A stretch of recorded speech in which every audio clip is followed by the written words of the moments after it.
ಓಂ ನಮಃ ಶಿವಾಯ. ನಮಸ್ತೆ ಪ್ರಿಯ ವೀಕ್ಷಕರೇ, ಮಹಾಯೋಗಿ ಜ್ಞಾನ ತಾಣಕ್ಕೆ ತಮ್ಮೆಲ್ಲರಿಗೂ ಆತ್ಮೀಯ ಸ್ವಾಗತ. ಈ ವಿಡಿಯೋದಲ್ಲಿ ಮಕರ ರಾಶಿಯವರಿಗೆ ಗುರುಗೋಚಾರ ಫಲ 2025 ಹೇಗಿರುತ್ತೆ ಅನ್ನೋದು ತಿಳಿಸ್ಕೊಡ್ತೀನಿ. ಗುರು ಒಲಿದ್ರೆ ಸರ್ವ ಕಾರ್ಯವು ಸಲೀಸಾಗುತ್ತೆ. ಇದೇ ಮೇ 14ರಂದು ಗುರುವು ವೃಷಭ ರಾಶಿಯಿಂದ ಮಿಥುನ ರಾಶಿಗೆ ಪ್ರವೇಶ ಮಾಡಿದ್ದಾರೆ. ಕಳೆದ ವರ್ಷ ನಿಮಗೆ ಗುರುಬಲ ಇತ್ತು. ತುಂಬ ಜನಕ್ಕೆ ಮಕರ ರಾಶಿಯವರಿಗೆ ವಿವಾಹ ಆಯಿತು, ಹಾಗೆ ಸಂತಾನ ಭಾಗ್ಯವನ್ನು ನೋಡಿದ್ರಿ. ಈ ವರ್ಷ ಗುರುವು ನಿಮಗೆ ಷಷ್ಠ ಭಾವಕ್ಕೆ ಸಂಚಾರ ಮಾಡ್ತಾ ಇದ್ದಾರೆ.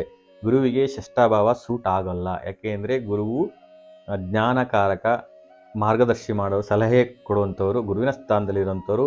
ಷಷ್ಠ ಭಾವ ಬಂದು ರೋಗ ರುಜಿನ ಒಡೆದಾಟ ಶತ್ರುಗಳ ಸ್ಥಾನ ಆಗಿರೋದ್ರಿಂದ ಅಲ್ಲಿ ಗುರುವಿಗೆ ಅಷ್ಟು ಸೂಟ್ ಆಗಲ್ಲ. ಯಾಕೆಂದರೆ ಅಲ್ಲಿ ಸಾಧು ಸಂತರ ಗುರುಗಳು ಹೋಗಿ ರಿಯಲಿ ಇಟ್ಸ್ ಏನಂತಾರೆ, ಇದೊಂಥರ ರಾಂಗ್ ಪ್ಲೇಸಲ್ಲಿ ಹೋಗಿ ಇದ್ದಂಗೆ ಆಗುತ್ತೆ ನಮಗೆ. ಅದು ಸೂಟ್ ಆಗಲ್ಲ ಗುರು. ಹಾಗಾಗಿ ಷಷ್ಠ ಭಾವದಲ್ಲಿ ಗುರು ನಿಮಗೆ ರೋಗ ಇದ್ದರೆ ರೋಗ ಹೆಚ್ಚಾಗುತ್ತೆ, ಹಾಗೆ ಸಾಲ ಹೆಚ್ಚಾಗುವ ಚಾನ್ಸಸ್ ಮಕರ ರಾಶಿಯವರಿಗೆ ಜಾಸ್ತಿ ಇರುತ್ತೆ. ಹಿತಶತ್ರುಗಳು ಜಾಸ್ತಿ ಆಗ್ತಾರೆ. ಮತ್ತು ಯಾವುದೇ ಕೆಲಸಕ್ಕೆ ಕೈ ಹಾಕಿದ್ದು ಸ್ವಲ್ಪ ಜಾಸ್ತಿ ಪ್ರಯತ್ನವನ್ನು ಮಾಡಬೇಕಾಗತ್ತೆ. ಒಂದು ಕಡೆ ಶನಿಯು ನಿಮಗೆ 7.5 ಬಿಡುಗಡೆಗೊಳಿಸಿ ಕಳೆದ ತುಂಬ ವರ್ಷಗಳಿದ್ದಂಥ ಸಮಸ್ಯೆಗಳಿಗೆ ಕೆಲವೊಂದಕ್ಕೆ ಮುಕ್ತಿಯನ್ನು ಕೊಟ್ಟು ನಿಮಗೆ ಒಂದು ಜಾಬಲ್ಲಿ ಸ್ಥಿರತೆ, ಜೀವನದಲ್ಲಿ ಒಂದು ಸ್ಥಿರತೆಯನ್ನು ಕೊಡ್ತಾ ಇದ್ದಾರೆ. ಅದೇ ರೀತಿ ರಾಹು ನಿಮಗೆ ಧನಸ್ಥಾನಕ್ಕೆ ಬರ್ತಾ ಇದ್ದಾರೆ.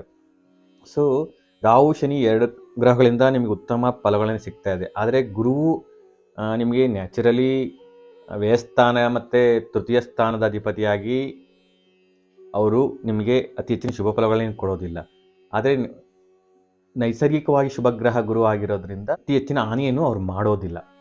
ಹಾಗೆ ಗುರುವು ಷಷ್ಠ ಭಾವದಿಂದ ಹಾಗೆ ಧನಸ್ಥಾನವನ್ನು ನೋಡ್ತಾರೆ. ಇದೊಂದು ಒಳ್ಳೆಯ ವಿಚಾರ ಅಂತ ಹೇಳ್ಬೋದು. ಗುರುವಿಗೆ 3 ದೃಷ್ಟಿ ಇರುತ್ತೆ. ಹಾಗೆ ಗುರುವಿನ ಒಂದು ನೇರ ದೃಷ್ಟಿ 12ನೇ ಭಾವ ಮೇಲೆ ಬೀಳ್ತಾ ಇದೆ. ಸೊ ನಿಮಗೆ ಮಕ್ಕಳ ವಿಚಾರಕ್ಕೆ, ಮಕ್ಕಳ ಶಿಕ್ಷಣಕ್ಕೋಸ್ಕರ, ಆರೋಗ್ಯ ವಿಚಾರಕ್ಕಾಗಿ ಅತಿ ಹೆಚ್ಚಿನ ಖರ್ಚುಗಳಾಗುತ್ತೆ. ಆದರೆ ಅದೇ ರೀತಿ ಯಾರು MNC ಕಂಪ್ನಿಗಳು ಮಾಡ್ತಾ ಇದ್ದೀರಾ, ವಿದೇಶಿ ಸಂಬಂಧ ವ್ಯಾಪಾರ ವ್ಯವಹಾರಗಳನ್ನು ಯಾರು ಮಾಡ್ತಾ ಇದ್ದೀರಾ, ನಿಮಗೆ ಅತಿ ಹೆಚ್ಚಿನ ಒಂದು ಲಾಭಗಳು, ಅವಕಾಶಗಳು ಬರುತ್ತೆ. ಅದರಲ್ಲೂ ಶಿಕ್ಷಣ ಕ್ಷೇತ್ರ, ಆಹಾರ ಕ್ಷೇತ್ರ, ಕಾನೂನು ಕ್ಷೇತ್ರಗಳಲ್ಲಿ ಯಾರು ಕೆಲಸ ಮಾಡ್ತಾ ಇದ್ದಾರೆ, ವಿದೇಶಕ್ಕೆ ಸಂಬಂಧಪಟ್ಟಂಗೆ ನೀವು ಹೆಚ್ಚಿನ ಲಾಭಗಳನ್ನ ಪಡಿಬೋದು. ಗುರುವಿನ ಒಂದು ಪಂಚಮ ದೃಷ್ಟಿ ದಶಮ ಭಾವದ ಮೇಲೆ ಬೀಳ್ತಾ ಇದೆ.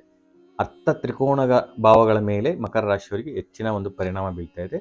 ಸೊ ಗುರುವಿನ ದೃಷ್ಟಿ ದಶಮದ ಮೇಲೆ ಬೀಳ್ತಾ ಇರೋದ್ರಿಂದ ನಿಮಗೆ ಕಾರ್ಯಕ್ಷೇತ್ರದಲ್ಲಿ ಸ್ಥಾನ, ಗೌರವ ವೃದ್ಧಿ ಆಗುತ್ತೆ. ಹಾಗೆ ಹೆಚ್ಚಿನ ಜವಾಬ್ದಾರಿನೂ ಕೂಡ ಬರುತ್ತೆ. ನೀವು ಕಳೆದ ವರ್ಷ ಮಾಡಿದಂಥ ಕೆಲಸ ಕಾರ್ಯಗಳಿಗೆಲ್ಲ ಈ ವರ್ಷ ರೆಕಗ್ನೇಷನ್ ಸಿಗುತ್ತೆ.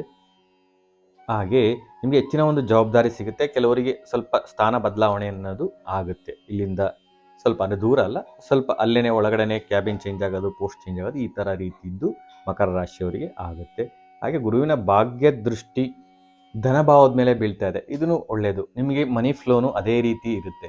ಮತ್ತು ಕುಟುಂಬ ವೃದ್ಧಿ ಆಗುತ್ತೆ, ಧನ ಆದಾಯದಲ್ಲಿ ವೃದ್ಧಿ ಇರುತ್ತೆ, ಅದೇ ರೀತಿ ಖರ್ಚುನೂ ಇರುತ್ತೆ. ದೇವರು ಒಂದು ಕಡೆ ಕಷ್ಟ ಕೊಡ್ತಾನೆ ಅಂದರೆ ಇನ್ನೊಂದು ಕಡೆ ಸಹಾಯಸ್ತವನ್ನು ಚಾಚ್ತಾ ಇರ್ತಾನೆ. ಏಕೆಂದರೆ ಭಗವಂತ ಕರುಣಾಮಯಿ. ಸೊ ಗುರುವು ನಿಮಗೆ ಒಂದು ಕಡೆ ಖರ್ಚು ಮತ್ತು ಅನಾರೋಗ್ಯ ಕೊಟ್ಟರು, ಇನ್ನೊಂದು ಕಡೆ ಮನಿ ಫ್ಲೋ ಅನ್ನೋದು ಕೊಡ್ತಾ ಇದ್ದಾನೆ. ಹಾಗಾಗಿ ನೀವು ಅತಿ ಹೆಚ್ಚು ಏನು ತಲೆ ಕೆಡಿಸ್ಕೊಳ್ಳೋ ಅವಶ್ಯಕತೆ ಇಲ್ಲ. ಬಟ್ ಗುರುವಿನ ಒಂದು ಎನರ್ಜಿ ಡಿಫಿಷಿಯನ್ಸಿ ಕಡಿಮೆ ಆಗಿರುತ್ತೆ. ಸ್ಕೈಯಲ್ಲಿ ನಿಮ್ಮ ರಾಶಿಗೆ ಗುರುವಿನ ಒಂದು ಎನರ್ಜಿ ಕಡಿಮೆ ಆಗಿರುತ್ತೆ. ಗುರು ಎನರ್ಜಿ ಕಡಿಮೆ ಆದಾಗ ಏನೇನು ಪ್ರಾಬ್ಲಮ್ಸ್ ಬರುತ್ತೆ ಅಂತ ಹೇಳಿದ್ನಲ್ಲ, ನೀವು ಆ ಒಂದು ಎನರ್ಜಿ ಪಡ್ಕೊಳ್ಳಿಕ್ಕೆ ಆದಷ್ಟು ಗುರುಗಳ ದೇವಸ್ಥಾನಕ್ಕೆ ಜಾಸ್ತಿ ಹೋಗ್ತಾ ಬನ್ನಿ. ಹಾಗೆ ಶ್ರೀ ರಾಘವೇಂದ್ರರ ಸ್ತೋತ್ರವನ್ನು ಪಠನೆ ಮಾಡ್ತಾ ಬನ್ನಿ. ಇದರಿಂದ ಹೆಚ್ಚಿನ ನೀವು ಒಂದು ಶುಭ ಫಲವನ್ನು ಪಡಿಬೋದು. ಹಾಗೆ ಆ ಒಂದು ಎನರ್ಜಿ ಬ್ಯಾಲೆನ್ಸ್ ಆದಾಗ ಅತಿ ಅಡಚಣೆಗಳು ಏನು ಜಾಸ್ತಿ ಬರೋದಿಲ್ಲ. ನೀವು ಸಲೀಸಾಗಿ ಜೀವನ ಮಾಡ್ಬೋದು, ಸಲೀಸಾಗಿ ಜೀವನದಲ್ಲಿ ಸಾಗ್ಬೋದು, ಯಶಸ್ಸನ್ನು ಪಡಿಬೋದು. ಸೊ ಈ ಕಡೆ ಶನಿ ಮತ್ತು ರಾಹು ಬಲ ತುಂಬ ಚೆನ್ನಾಗಿ ಇದೆ, ಏನು ತಲೆ ಕೆಡಿಸ್ಕೊಳ್ಳೋಂಥದ್ದು ಏನಿಲ್ಲ. ಸೊ ಹಾಗಾಗಿ ಮಕರ ರಾಶಿಯವರು ಸುಮಾರು ವರ್ಷದಿಂದ ಕಷ್ಟಪಟ್ಟಿದ್ದೀರಾ. ನೀವು ನಿಮ್ಮ ಪ್ರಯತ್ನದಲ್ಲಿ, ದೈವದಲ್ಲಿ ನಂಬಿಕೆ ಇಡಿ, ಖಂಡಿತ ನಿಮಗೆ ಯಶಸ್ಸು ಸಿಗುತ್ತೆ. I wish you all the best ಮಕರ ರಾಶಿಯವರಿಗೆ.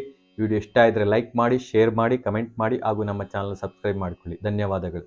ಸಾಯಿರಾಮ್.